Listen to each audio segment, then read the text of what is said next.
I'm Alex Perry. This is Alex Perry on Fire.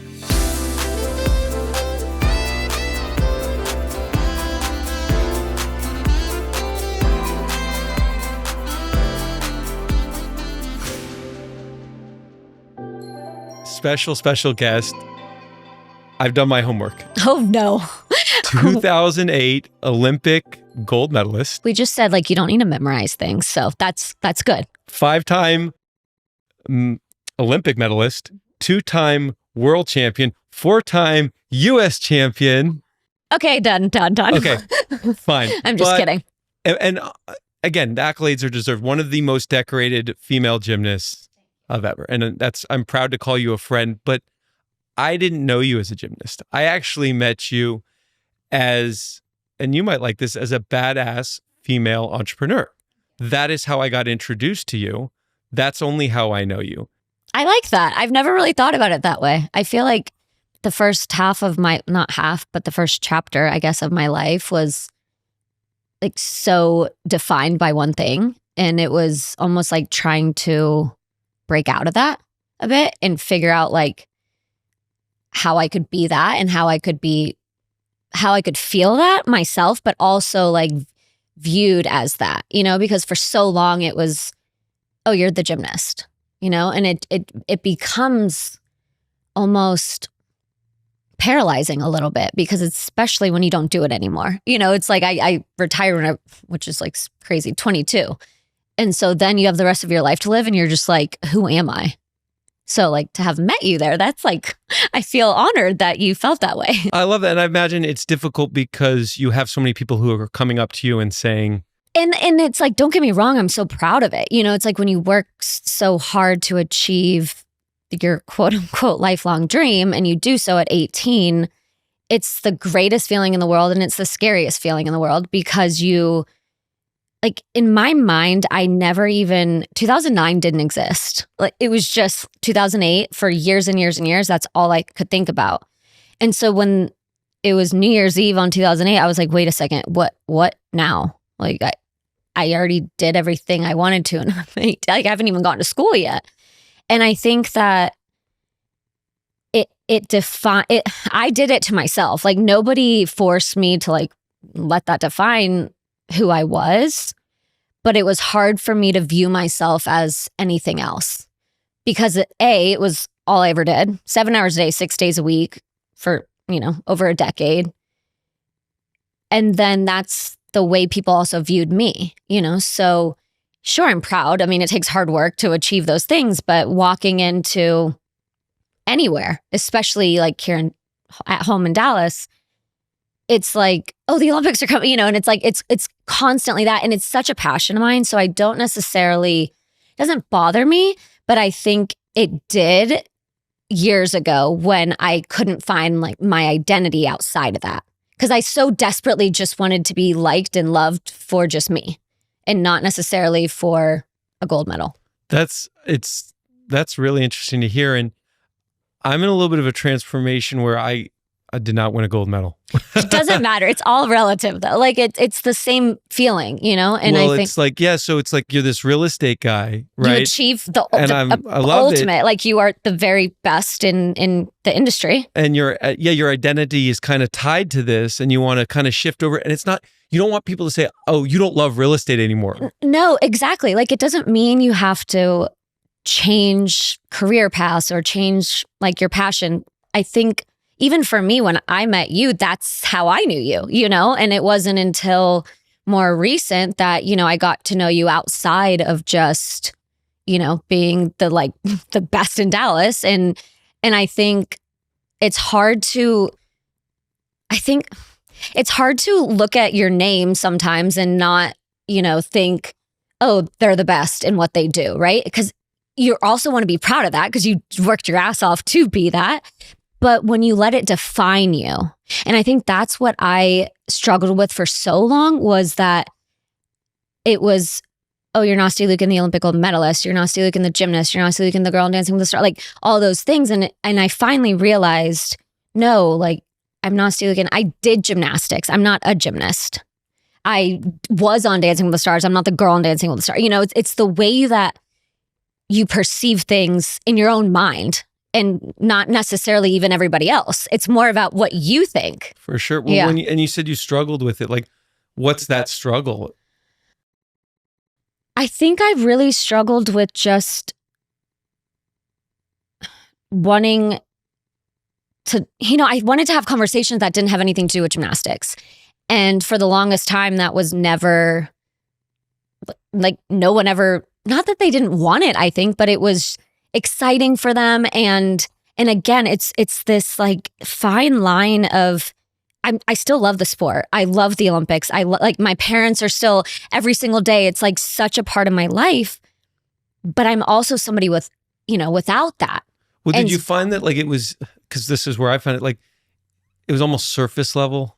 100% surface level. Like, oh, what's the Olympic Village like? Like, okay, like, you can go ask anybody else that, why?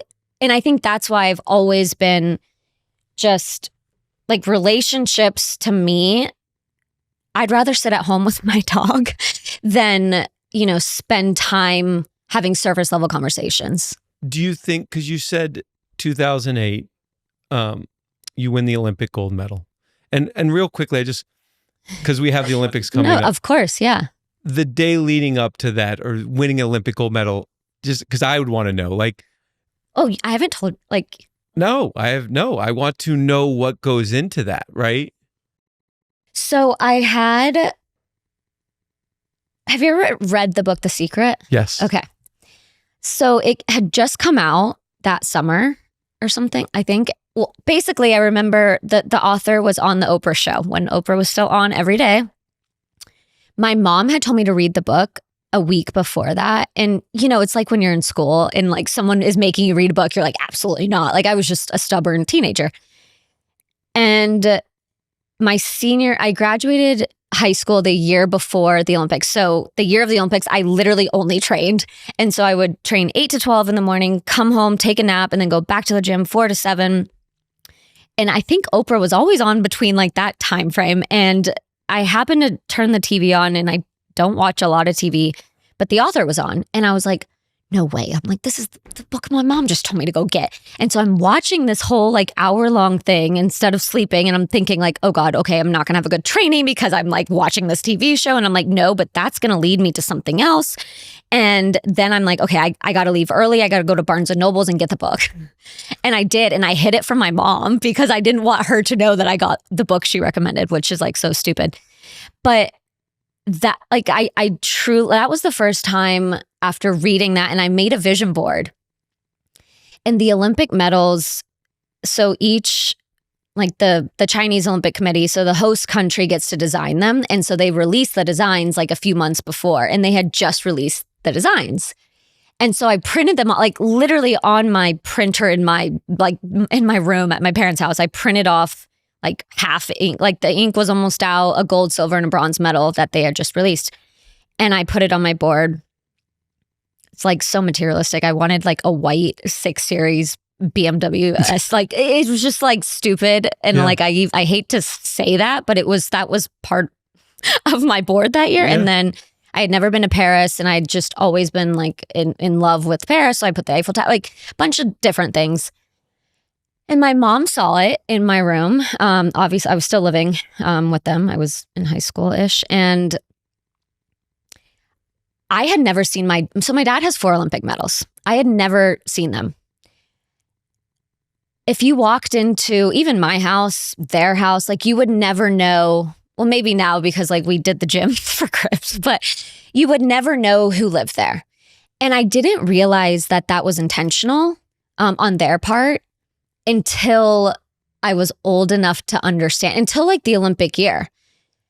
Because the amount of pressure that was on me as the only child of a world champion and an Olympic champion, and oh, by the way, that Olympic champion is also your coach and your dad, the amount of pressure that all of that had, like, the last thing I needed was 4 Olympic medals just in my face every single day at the dinner table. Yeah. And I don't think, and I don't know, I actually haven't asked them if that was intentional. I think it was, but it wasn't like, let's hide them. It was more so, we know we've done that. We're proud of it, but we don't feel the need to display it. And But then, the Olympic year, because of the hype and the excitement, my mom sees my board. She goes in the attic. I don't even know. Attic, digs up the box. I get home from training one day and like my board was just like in my room. And I look at it and the photos of, the printed Olympic medals from Beijing and my dad's Olympic gold medal hanging right on top of it. And that was kind of like this moment that I realized, okay, like this is what I'm going to have, like a piece of paper, but this is the real thing. And it was just this like moment of, okay, like if he did it, I can do it. And it was a matter of truly, it sounds so cliche, but believing in myself, because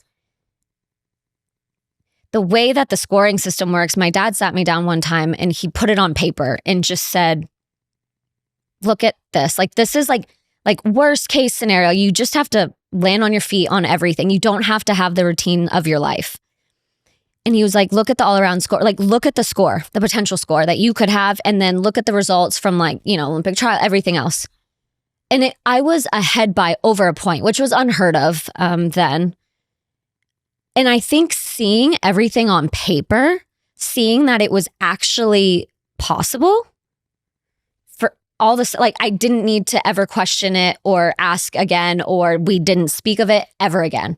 It was just like, believe me, here's the contract almost, and like understand that is your reality. All you have to do is do it. And it's like easier said than done, of course, but so it was the combination of that. It was the board. And then at the Olympic Village, the first day we walked in, Visa was one of my sponsors then. And they had like these cool ATM machines that were like life size / bigger. And I had no idea, but I like walked in one of them and like my whole body was like plastered on it. And then in Chinese characters and then English right under it said destiny. And so it was like always like these little things leading up to it. And I just kind of like every time I like saw something or heard, like I would just like nod my head like to myself. I would never say anything. I'm very superstitious also. So nobody knew any of these things. And then the day before the all-around final, I remember going to sleep and I've never really dreamed about gymnastics. I don't know why. I've just, maybe once in a blue moon, like I'm falling off the beam and I like freak out and I'm like rolling off the bed, like maybe once in my life. And so I'm in my dream the night before the final in my pink leotard and I'm on my first event, which is vault. And as a gymnast and athlete, I was always a lot weaker than, most of my competitors. I was very tall at 5'2", and I just had, I was like a little bit longer and leaner and, more flexible than everybody else. And so vault was just like I hated to run. That's like my first problem. I like to this day, I hate to run, but vault just was never my thing. It was just kind of like land on your feet and move on, just like put a check by it. So in my dream, I remember I, did my vault and I stuck my landing and I immediately knew it was my dream because that would never happen in real life because vault, I was just like, I've never stuck a vault landing in my life. I've made it on my feet, but not like perfectly stuck. So I move on to bars in my dream, had a great bar routine. And that's like the one event I get most nervous because I have the biggest advantage. And so if I make a slight mistake, like I'm out of, even contention. In my dream, had a great routine, took one step on my dismount, went on to beam, perfect routine, stuck my dismount floor, great routine. And I like win the Olympic gold medal in my dream. And I'm walking down like the steps off of the podium and I go give my dad a hug and to celebrate. And I wake up with my arms literally out in the air, hugging nothing. And I'm sleeping. And I was like, are you kidding me? That felt so real. And I wanted to cry and I wanted to go back to sleep and be like, no, wait, I want this to be real. I didn't mean to wake up. And it was 4:30 in the morning and my alarm was going off in 30 minutes. And so I tried to shut my eyes and just lay there for a second. And when I got up, I think I fell back asleep for like a very, very brief moment. When I got up, I had a level of confidence that I had never had in my life. I knew what was going to happen.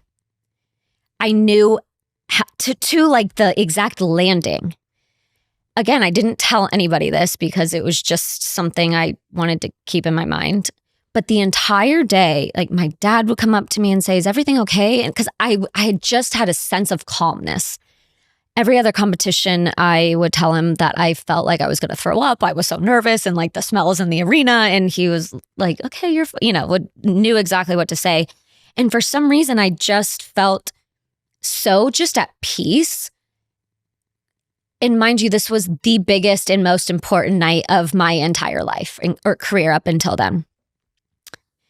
Our head coach comes up to me, asks the same thing, "Is everything okay?" And I'm like, "Can everyone just stop? Like, I'm good. I already know what's going to happen. Just like, you guys relax." And then right before we marched out, we in our group was a Russian gymnast, and we were all 7 of us from all different countries, like kind of standing at the chalk bucket. And I speak fluent Russian. And so she looked at me, nobody else able to understand. And she said, "I really hope you win today, Nastia." And my mind goes to like, is she trying to like throw me off? Like, why would she say that? I'm like, no one talks, especially like most Russian people are very superstitious. And so I'm looking around at but no one understands. So I want to be like, did anybody hear that? And my dad's like way, all the way down. So he has no idea that happened. And then I'm like, you know what? Just accept it. Like, just smile, not like say thank you. Like, I don't know. No one's ever told me that, because like, why would you want your competitor to beat you? Maybe she felt it. She was like a junior and didn't really have the shot to win, but like her making the all-around final was, great for her in that. But still, I was like, there's got to be a reason why you're saying that, which there wasn't. There truly wasn't, besides like her great heart. When we walked into the arena a few minutes later, we had a warm up on vault, and if you go back and watch it, like you can literally see in the warm up, I take one step on my landing, and my dad says, like, do the exact same thing, but try to stick it. And I kind of laugh, like not fully laugh, but I like just, and he like looks at me like, "Why are you laughing? Like, we're, like, come on, like focus. You've been weird all day, kind of weird all day. Like, what's going on?"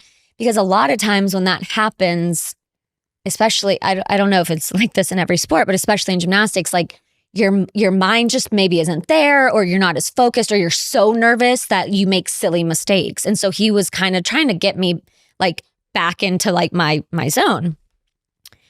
And I just said, "Okay, yeah, no, I got it." And he was like, "Do the exact same thing. Like, it was perfect. Just try to stick it." And I said, "Okay."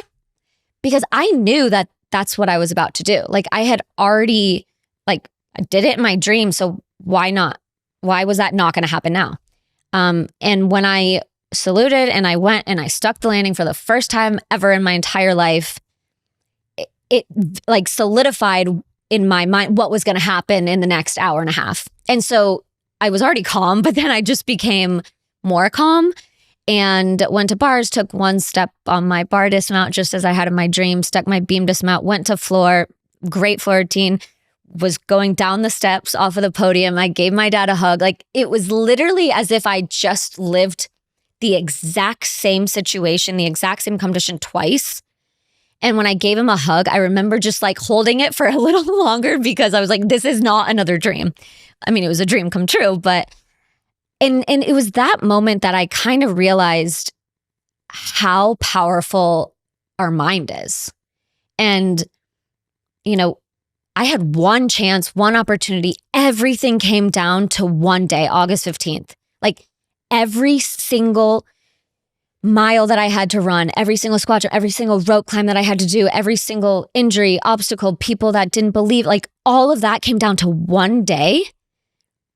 Like, how does our mind do that in body? How does it connect in one and be able to do that? I mean, first of all, I have chills. I've had chills a couple times. You tell your story. Does it still give you chills, or just it does, because I don't talk about it often, obviously, but I also think like there's not ever been another competition before that or after that I remember so clearly. Obviously, it was the biggest one, so I don't know if that's why, and it turned out really great, but there was something about the visualizing and, my vision board. And I got the BMW, by the way, right after I went to Paris. Yeah. And so now for me now, I'm like, okay, if I could visualize, like literally whatever however people want to think, an Olympic gold medal, like I can sell this house. I can do, you know what I mean? Like I love it. No, and it's funny you say that because so the secret is about law of attraction. Yes. Mostly it's about law of attraction. Yes. And if you see it, you can be it. Yeah. Now again, you still got to go do it. You got to balance. Oh no, I know. So it's like, you can't just be like a little delusional, but I don't have kids, but if I had kids or I tell my kids or tell my friends who have kids, something that I didn't get in sports was the ability of belief from law of attraction. So when you play like individual sports in tennis, suppose you're a 2 seed and you go up against a 1 seed or a 6 and a 1, they're telling you should lose. 100%. Or if a team's undefeated, and the funny thing is, especially at a lower level, now you were at the top level, but it's self-fulfilling prophecy. 100%. And then not to like discredit you or any other sport, but then on top of it is, it's so subjective because the judges are then scoring you. So you could do your absolute best and still not win. And it's like your mind, you really have to stay so, again, positive sounds cliche, but that's the only way. Yeah. Because you might be your absolute best, but still not good enough. And then you've got to be okay with it. And you have to be okay with that. So that leads me then to not being okay because you said 2008, top of the mountain, achieved everything you wanted. And we're going to see this in July, right? Yeah. And then the day, I want to see the day after because you've got a high, you've got Well, I still had 3 more days of competition after that. So you don't even it's like you pretend it didn't happen. Like I truly didn't even believe that it happened because I had training the next day at 8 a.m. and then bar finals right after that, beam finals, floor finals, exhibition thing. And then we flew to LA to do but I think it was just another example of how powerful your mind is. Like you achieved something that you've been dreaming about since you were a little girl. And you just fold up your little gold medal and put it in your backpack and you carry on with your day. You walk by Michael Phelps and he has 8 of them, so you don't feel so special anymore in the Olympic Village. But it was truly just you couldn't allow yourself to go there. You couldn't allow yourself to celebrate yet. You couldn't allow yourself. That almost sucks, right? Like it's like it does, but it also so my dad won 4 Olympic medals and I knew I had the chance to win 5. So, but his comeback is he has 2 gold and I only got 1, but he got silver in the all around by .001. And so for 20 years, he competed in 88. I was obviously in 08. So for 20 years, it's kind of like we always say silver, 2nd place and 4th place are the absolute worst. Like winning a silver medal, don't get me wrong, is amazing. But when you're so close to winning gold and then 4th place when you're so close to medaling, being on the podium.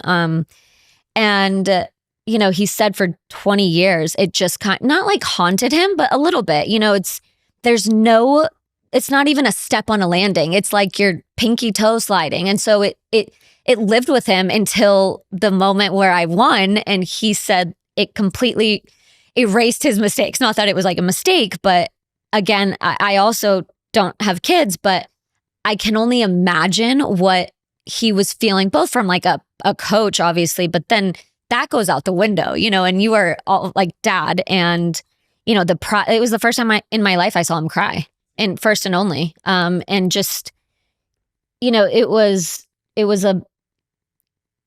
you don't become the most successful in your industry and alone, right? Yes, it's you. And of course, most of you do have to put on, the show, the face, the performance, your skills, your knowledge, your relationships, all of that. But behind closed doors, I mean, it takes people, your whole team to help you be at the top.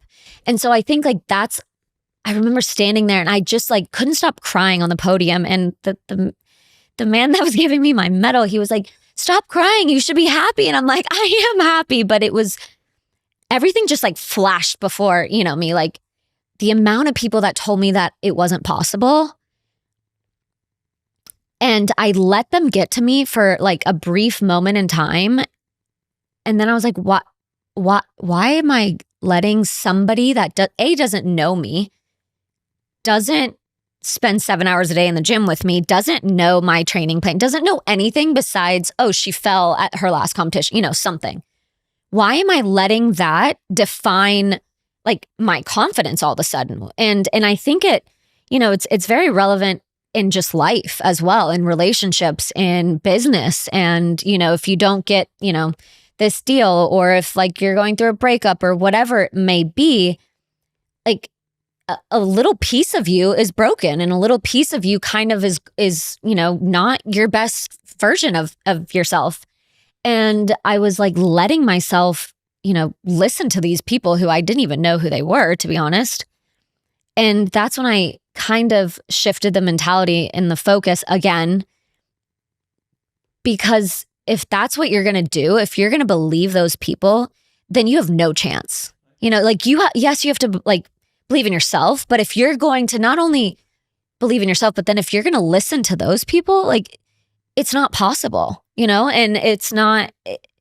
Kobe Bryant was one of my biggest mentors. And I remember briefly before he passed, I met him for the first time in Beijing. And then, he was just an incredible person. And we were standing backstage at an awards show, both presenting, and it was right before the Oscars. And he was nominated for one, and the Oscars were like a week or two later. And so he comes up and he's like, "What's going on? Like, how you do?" Like, he would always check in. He would always like, and one of my favorite lines was like, life is like the like forever, like the balance beam. He's like, if work is great, then that means like family, personal life, relationships is like gonna be shit. And if like that's great, then work's gonna be shit. And he was like, so stop trying to balance perfectly. First of all, don't be like perfect, throw that out the window, and balance. Like, he always believed like there was no perfect balance. You have to just be aware. So if, you notice that work is starting to like, not be so great, like put a little bit more time, put a little bit more attention and energy into that, and vice versa if it's on the other side. And that was like one of my favorite things, because as a perfectionist, and I know, we've talked a lot about this, but I've always wanted everything to be perfect. And it's hard because you don't know where, to give. It's not about giving less. It's about being like. Well, you said aware too. And I've talked about awareness a lot lately, because you can't fix something unless you're aware. And you kind of hit on it, but you said, 2008 at the mountain, then 2009. And that's where I kind of get into like, okay, what now? And we're going to see this with other athletes, but what happened with you in 2009? Or past gold medal that, that you can talk about? Yeah. I mean, I think, so of course I wanted to go to the Olympics, but I never, ever, like my parents were world Olympic champions. Like they did not have a career from that. They didn't, like, they weren't on a Wheaties box. They didn't get sponsorships. They weren't on like a tour or Jay Leno or any of those things. It was, a very different kind of path for them. And obviously like so proud and grateful, but their path was the knowledge that they learned from that and the expertise. Like they wanted to, coach their own athletes to becoming world Olympic champion gymnasts and achieve their dreams for them, and never imagined it'd be their own daughter. But, I think I didn't know that my life would change. Like I truly was expecting to go back to the gym, because it's like, okay, maybe you didn't think about 2009 or anything, but you have training, like you have like American Cup is in February, like you have to start getting ready to compete again. And, it was hard for me because I felt so lost. I had never gone more than a Sunday or maybe a Saturday, Sunday without training. And all of a sudden, I'd have to be on the road for like a week at a time or 2 weeks at a time. And I would come back and like, I wanted to go to the gym. No one was making me. And I couldn't like do anything. I gained a lot, and by gained a lot of weight, I mean, just like becoming a normal human, when you're not having like 0.0 whatever body fat percentage. And, it was around the time that like social media kind of started coming up. And so I couldn't do anything in the place that I love the most, the gym. And I wasn't spending enough time doing that. And my parents were always so great about, you worked so hard for this, like, go do it. Like, go take these opportunities. Like, you're never going to get this again. And I struggled with accepting like me doing that, because what I really actually loved was the sport. And I missed being in the gym, and I missed the grind, and I miss, the struggles and being sore and just all those things that came with it. I wasn't fulfilled by, all these fun things. And yes, they were fun, and I'm grateful and everything, but I think that was the first time where I thought, well, who am I? Like, that's now kind of taken away from me, but I'm still talking about it, but I'm wearing normal clothes. And so then people expect me to like be able to do my Olympic routines, and I can't. And it was affecting your performance. Oh, well, I wasn't in the gym at all, for weeks. And so it's like, it's not something you can, it would take me over a year. Did it hurt your confidence? 100%, like fully. And I think it was a combination of that, because sure, for me, I achieved the thing that I wanted to, and it was like, okay, now what? But I always thought I would still be able to like, push that away and go into the gym and do what I loved. And then I couldn't do that. And so I was like, wow, now no one's going to like me. Like, people loved me and cheered me on, and, parades and like everything, because I won the Olympics. But that's over now. Like, they're not going to cheer for me in life. And it was a very strange transition, because especially in the Dallas area, which the hometown support for me was like, so, again, I just never imagined it'd be like that. But then anywhere I went, people wanted to talk about it, and I was happy to talk about it. But it was like, but what, are you not like wanting to know what I'm doing today? It felt like I wasn't enough just on my own without like the Olympics. And was there so much more pressure because you'd won, and so if you didn't win every event, then 100%. It was, you are now the best in the world. You have to be the best. Like, you can't mess up. You can't, like, you are expected to be the best. And I was far from it. I had trained from 3 years old to 18, like that whole time for that one moment. And then, take a year off, take whatever. Like, I took quite a lot of time off, and I knew I would be at the next Olympics one way or the other. And I don't really like to live life with fear. But the one fear that I've always kind of had is like regret. And I didn't want to live with regret. And I didn't want to be there thinking, what if? Like, what if I would have tried? So what if you don't make it? No, it doesn't mean that someone's going to come take your medals away. Like, you'll always have that. You'll always have all those accomplishments, like, to your name. Well, that's what we tell ourselves, whatever. But by trying again, that doesn't mean, like, it doesn't discredit what you did, in 2008. And so I was definitely not at my best, but the pressure that I faced, I think I always put the most pressure on myself. So sure, there was a lot of expectations from everybody else, but I put enough on myself to, I let it affect me, obviously, but also no one is more of a perfectionist than I am for my own, gymnastics and career and whatnot. So at the Olympic trials, right? So the next Olympic trials, on my very best event, the uneven bars, I fell flat on my face. And I remember it was like the world stopped. Like, truly, I couldn't hear 20,000 people in the arena. Like, no one was breathing, no one was moving. And I was laying flat on my face, like, just like flat. And I remember being confused, thinking, why am I down here? I'm supposed to be finishing my routine. And then I was like, oh my God, I was mortified. I was like, I literally fell on my face. I was the best in the world. I was supposed to be the best.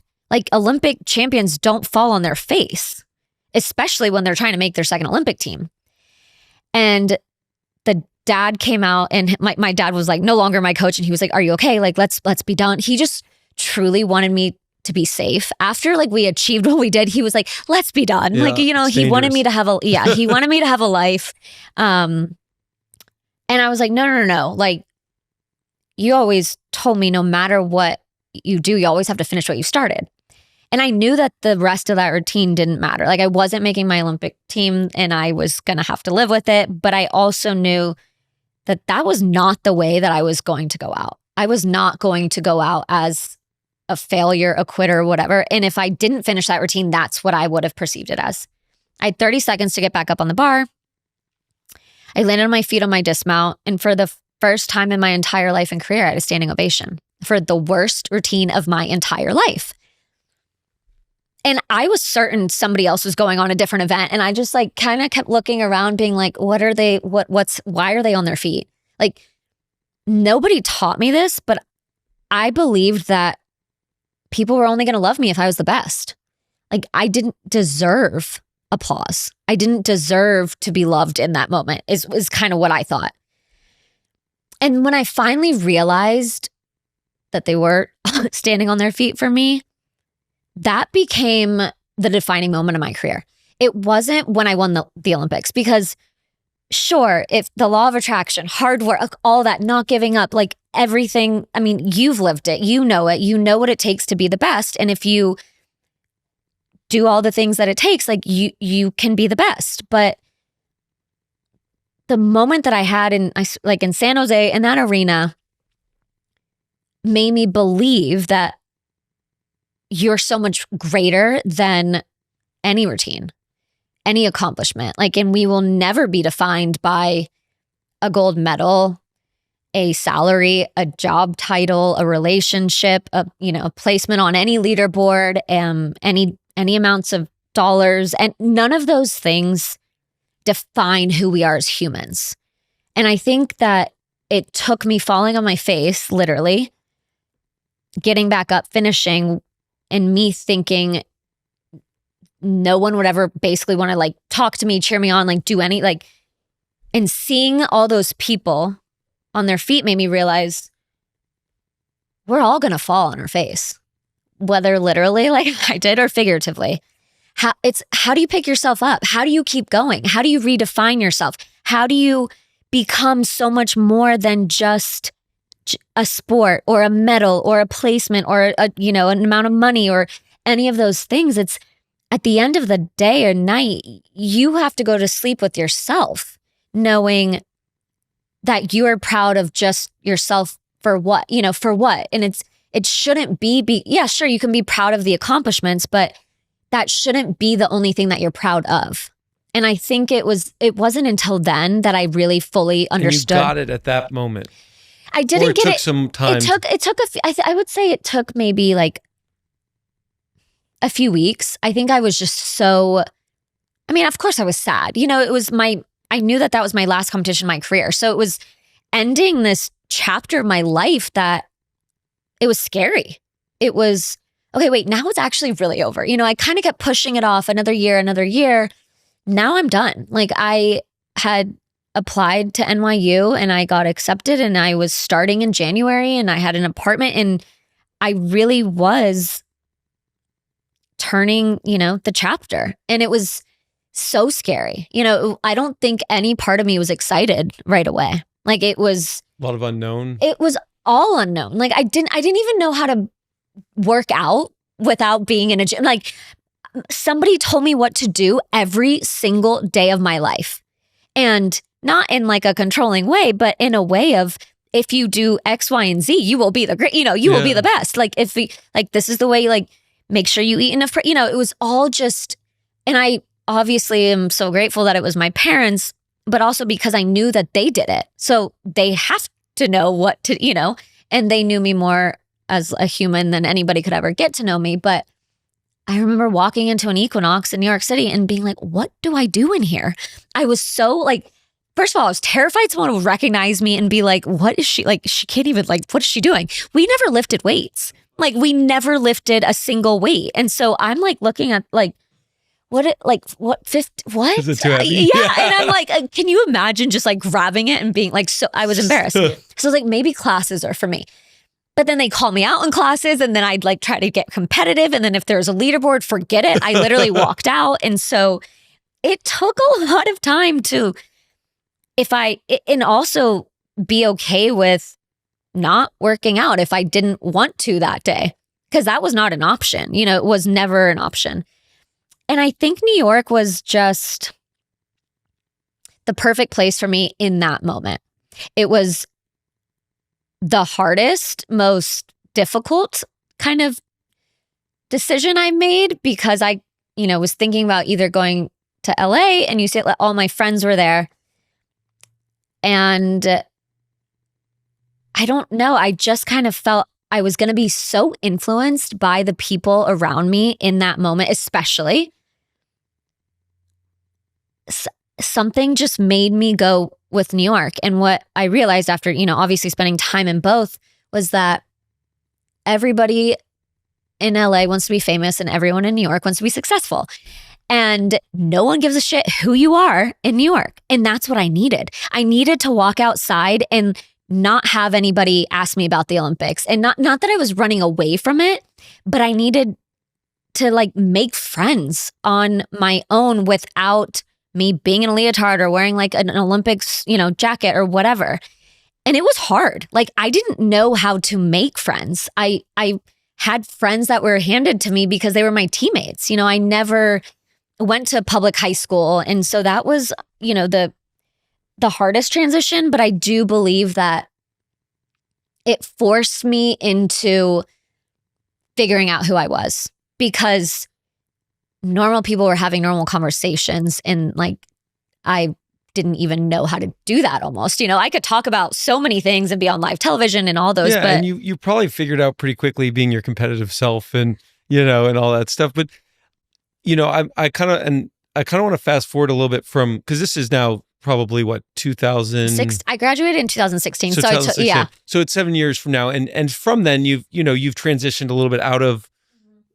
You haven't transitioned out of gymnastics because you're still very much a part of it, but you're also doing a lot of things outside of gymnastics. And you and I have talked, and I want to go into, it's kind of like you said, mindfulness and being really aware. And are you taking all that stuff into your daily life now? And what struggles do you have with that? Because you're super competitive. Yeah. And there's a lot of things that will never compare to the pressure of winning a gold medal or being in that circumstance. And I just think sometimes we have to find these highs. And I think like what you just said was always my biggest fear.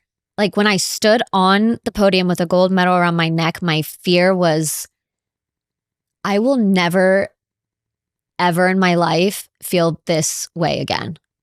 Nothing I do will be good enough, as great as this moment.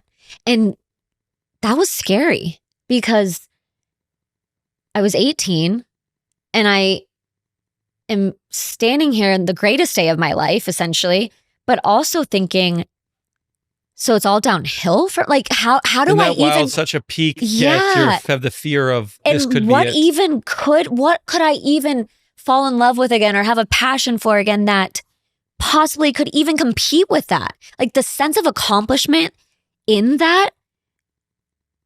Disclosure, I've still not found it. But I do have to say that I realize that it doesn't have to compete with that. It can be different things in life. And that's what Kobe was so great at was, sure, I'm, one of the greatest basketball players, but nobody believed that I could be nominated for an Oscar. And look at me, I'm nominated and you better watch me. I'm going to go win next week. And he did. And, I'm sure, like, I don't think you can compare things, right? So it's this Olympic gold medal, you can be proud of it. You can be proud of, the NBA titles that you've won, but you can also be proud of your family and your girls and the Oscar that you won. And I think because I was a competitive athlete gymnast for so long, it was instilled in my head to compete against it, each moment that I had, not even like somebody else, but my own moments.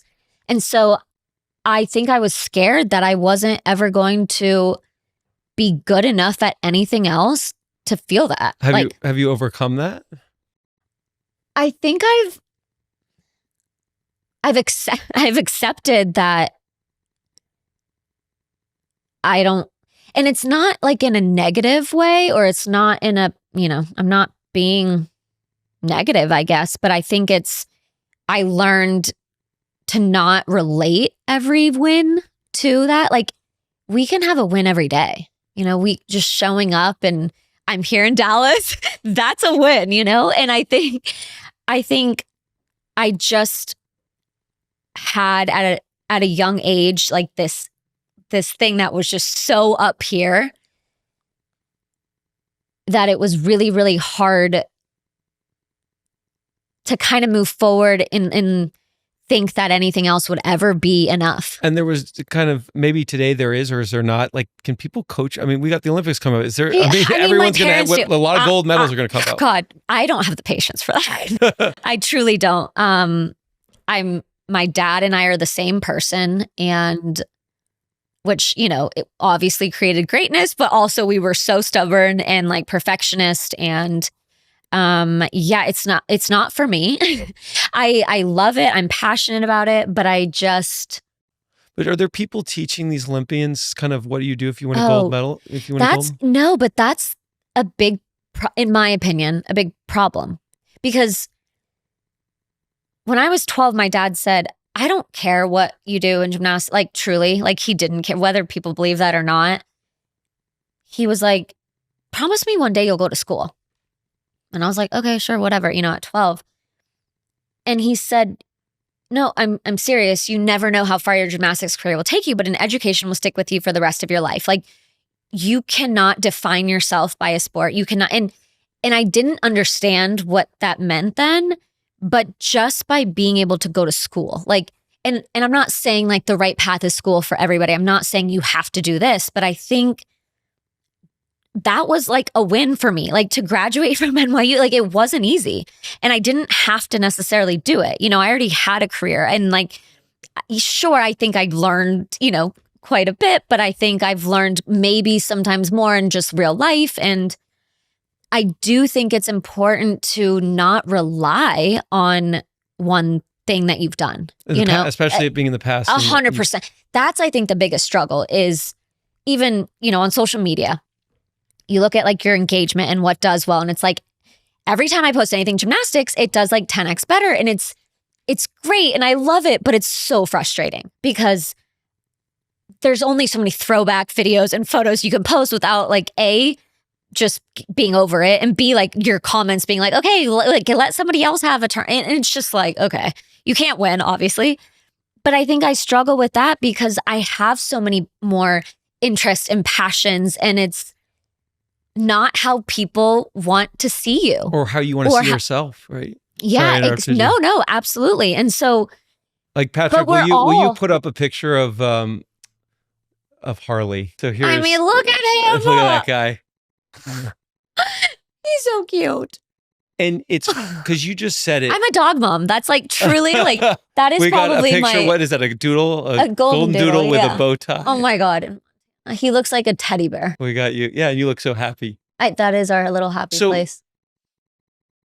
I would rather post a picture of me doing a podcast with you, and I'll get a bigger high of that than posting my house or posting like a picture that I just sold a $16 million house. Right. So my house is not 16 million. or 5 no, or no, 3. But no, it doesn't matter. The price. Yeah, I fully agree. Is that what you're saying? Like, you would get 100%. And it's like, so who are you doing it for? Like, yes, that's great. And you're building this audience. And by building an audience, like, especially when it becomes part of your career and you're getting branded, like, it's so challenging to stay true to who you are, because sometimes that's not what people want to see. Well, because you feel like it's surface level. It's beyond. But then it's also like I've learned to, and I also feel like I realize that it's my life and my career, and it's not everybody else in my life. And so I'm very, like, I would like to think that I'm very aware of that and very respectful to, I don't even want to talk in front of the camera. Like, why would I put somebody else, like, but then to the point where I'm like, oh God, I didn't even take a photo.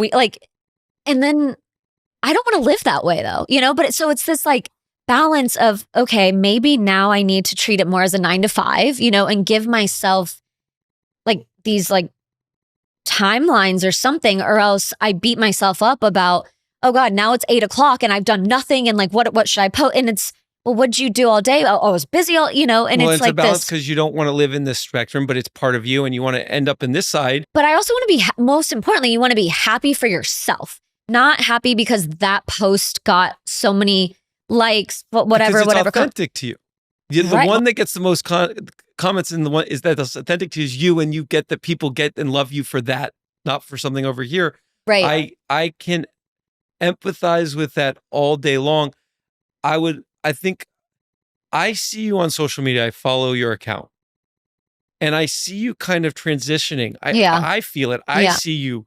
Are you actively trying to transition from this known successful gymnast to, no, this is me. I have this new, because I think it's spirituality. I think you're tapping into what you learned from The Secret, what you've to who I am, like without anything, right? Like just what I love and who, like, I want to be proud of myself, right? And I know like that maybe sounds like I don't think people say that enough, of just, and not just like an accomplishment or not just something on paper that you can, or a medal or a household or whatever, but finding fulfillment, finding something you love, having people in your life that you get to do this life with. And I think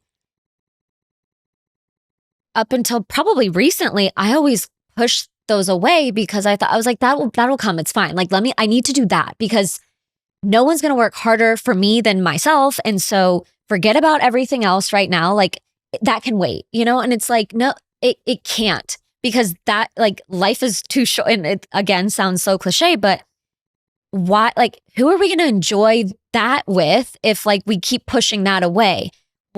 Why am I going to bust my butt trying to do, X, Y, and Z if I don't, like, if I'm not even fulfilled and happy? Nail on the head. It's and you'll look back in 5 years. It's the rat race. It's 100%. The hamster wheel. It's whatever. It's exactly that, and you'll never get that time back. And it's not fulfilling you anymore. And once you become aware of it. Oh God. Yeah. Now what? Because then you're like, what is fulfillment? Like, was I ever fulfilled? Was I fulfilled by training 7 hours? Like, it just becomes this. And I think again, being aware, right? And it doesn't mean, by being aware of something doesn't mean that you're miserable or depressed or like maybe somebody is. So not to take away from that, but I think it's okay to change passions. It's okay to, rediscover yourself at any age, and that's what I always say. Like, don't be defined by that one thing. And like Kobe said, like, don't be defined by the girl in the pink leotard, because you're more than that.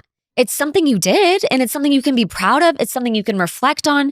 You can talk about it, but walk into a meeting and just be Nastia. Don't be, oh, the Olympic gold medal. Like, there's a time and place for it, and there's a time and place to talk about it and share and hopefully inspire. But on a daily basis, just like be Harley's mom, I love that. And the thing is, I feel like you're almost more passionate about that than if I said, describe the uneven bars. Yeah. I mean, honestly, because I think it becomes almost like I'm talking about somebody else, truly, because I don't do it anymore. So it feels like it's like I'm like imposter syndrome a little bit, because it's like, I haven't done that in I'm like over 10 years. So I can watch it and I can bring you back to that, and it's incredible and inspiring, whatever. But I'm not fulfilled by that. I don't know. I get it, but I think that's the new mountain for you. I genuinely think that's what your new mountain is. That's what you're going to find something that you're like, this does fulfill me. And that's the thing. We don't always know when it's going to come, where it's going to be, who it is, right? Yeah. It could be a person. Yeah, for sure. But that is the challenge. And especially your success was so much younger. Sometimes people, because you don't even know who you are without the accomplishment. At 18 years old, it's a blessing and a curse. Like, I always, like, the bar, no pun intended, is set so high. And the perfectionism that it took to be the best in the world never goes away as much as you try to kind of brush it away. But then why do something if you're going to half-ass it? So it's a fine line of finding fulfillment without perfectionism, but also don't do something without intent, like without purpose. The biggest struggle is when you find something you're good at, and then you have to, there's no turning the water spigot kind of half off, right? Right. It's either on or off. All or on off. And you're taking that to your anything else you do in your life. Yeah. And To a point where sometimes it's, I'm like actively working on it, but it's also, again, I go back to gymnastics and it's me showing up for myself, but also my dad, my teammates, the country. Like I was carrying the weight of the entire country like on my shoulders. So now, you asked me for one thing and I'm going to put together a 30-page deck because I'm like, it's not just for me and I'm not trying to do it to get, a good, like anything besides you show up for me and for all your clients, like, and so it's an expectation. That's what it is. It's an expectation that what you do is you do it better than everyone else and you do it the way you want. And it's not because I want to be better than everybody else. It's because I want to be the best me that I can be. But the hardest thing to do, and I'm finding that with myself, it's pattern breaking. Yeah. Because you didn't have to send me 26 pages lined up of everything. So, and I'm not saying I'm not glad you didn't. But also like, yes, not that I'm arguing, but like if I didn't do that, I knew that somebody would ask more questions and then it would take time away from something, So I was like, just get it done now because then you'll have it. Like, it's like, do it well once, and then just like push it off the table, I guess. But I think it's also, I think it was the way I was raised. I think it was, that's why I struggle sometimes on social media. If I'm like, even taking a photo and there's like a dirty sock in the background, like I will put my phone down, go move the sock and then carry on because in my head, it's like, why would you have dirty clothes in the back? Like, and so it's but it's not. And some people can view it as you're trying too hard to be perfect. And I get that, thought or that they might feel that way. But for me, it's like, no, I'm not trying to be perfect. I'm trying to live with intent. So why take a photo or do anything if it's like half-assing it? Yeah. So that's what made you the best. And that's what makes people the best. But I don't need to be the best taking a mirror selfie. Yeah, but more so the idea is that you have intent. If you're going to do something, do it right. Do it in a manner that you are proud of, that would represent who you are. Right. Or don't do it at all. And I think that's been the biggest.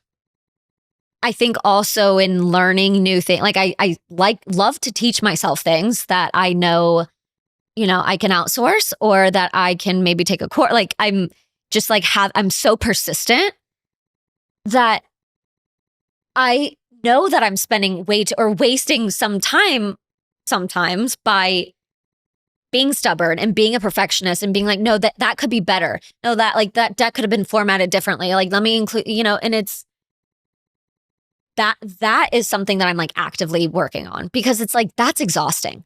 Well, I was about to say, and I wanted to end with it because it's been, so incredible. And we could go on for hours, is there are so many people that look up to you. And I've been out with you in public and you have an aura around you and people still, and again, I know you, and I think it's not just from gymnasts. I think you do post and you do have mindfulness and you do talk about confidence and, body. It's the world that we live in that is, it's just everybody is like scrutinized, and whether it's in a negative way, a positive way, but like my dad always said, do the interview, don't read it, because if it's negative and they're talking shit about you, that's going to affect you. But if it's positive and they're building you up, that's also going to affect you.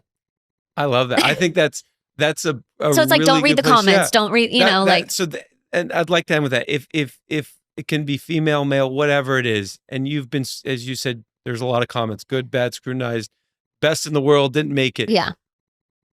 Leave me with the advice you'd give anyone who's going to inherently fail at some point when you're in the athletic world or in any part of the world and you're younger. And what would But it also doesn't matter what age, because I think I don't believe in failures. I truly believe in me falling on my face wasn't a failure. It became the defining moment of my career. In that moment, I didn't realize that. But in our quote unquote failures, that's when we learn. Like, yes, when you are on top of the world, literally, figuratively, it's hard to learn a lot in that moment because you're on a high. But it's in the moments where you have no idea what you're doing. You don't maybe know what your next move is or place to live, whatever.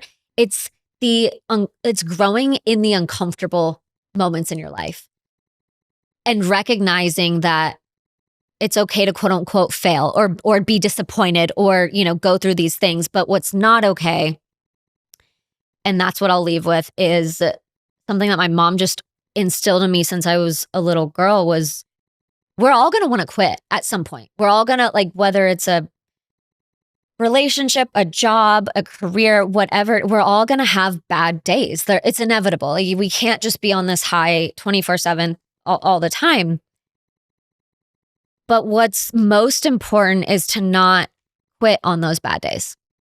You can quit or give up or move on or whatever on a good day, but you can't quit on a bad day. You can't go fall on your face, or in training or just like you're sore, you're tired and say, I don't want to do this ever again. I quit just because it's hard or just because it's, there's whatever it is, whatever the situation is, like you don't just walk away from it.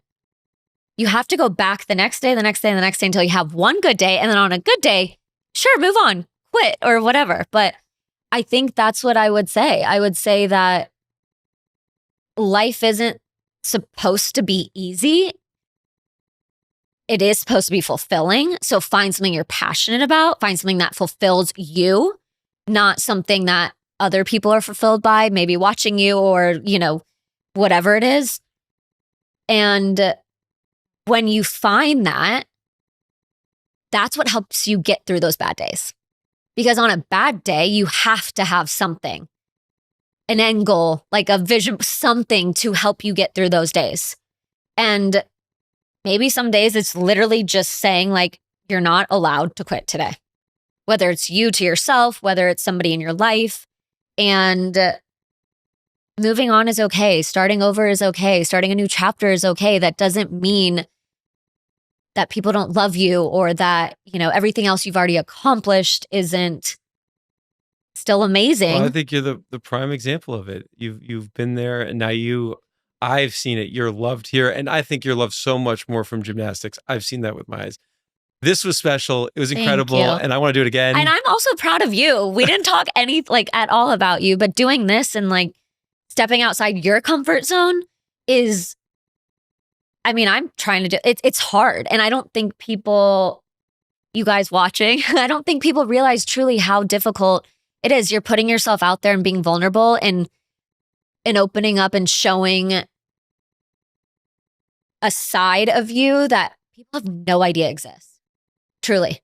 And I think that hopefully you find fulfillment in that yourself. But I also think that it's going to open up a lot of for others to see that and think, oh, wow, he can still be the best at what he does and do this too. Like you don't have to be just one thing or known as one thing. And yeah, I'm proud of you. So thank you for having me. I love it. Thank you. That was incredible. That was fun. And really, what an incredible guest with crazy accolades in a sport that so well regarded. And yet her gold medal was not her defining moment. It was not the mountaintop. It was actually when she fell on her face that she realized she needed to change. And that was going to be the challenge to her. And she's used it. She used it as momentum to create a life of purpose. And she still does that. And she still works on that. And that's the message to everyone, is that don't quit on a bad day.